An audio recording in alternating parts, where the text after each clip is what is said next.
Nous allons à présent archiver un fichier PST. Pour cela, nous sélectionnons le fichier PST que nous souhaitons archiver, puis nous l'activons pour traitement.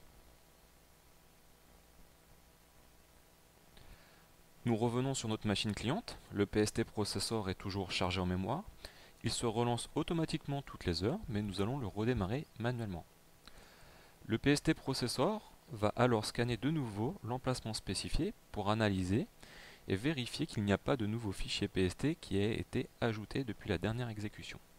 Il va également vérifier si l'un des fichiers PST détectés précédemment a été activé pour traitement, et si c'est le cas, il va alors remonter une copie de son contenu vers le serveur Archive-One. Cette copie sera par la suite archivée.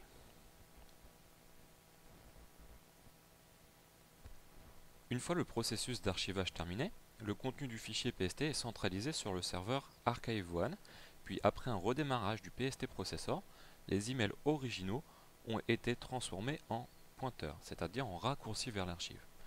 Ces pointeurs font en moyenne entre 5 et 15 kilooctets, et c'est en procédant de cette façon que la taille des données à l'intérieur du fichier PST a été considérablement réduite.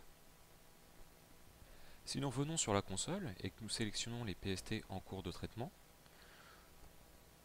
nous retrouverons bien notre fichier PST et nous apercevons bien que la taille des données a diminué. Effectivement, la taille initiale des données était de 158 mégas, elle est à présent d'environ 18,5 mégas. C'est ce qu'on appelle la phase d'archivage d'un fichier PST.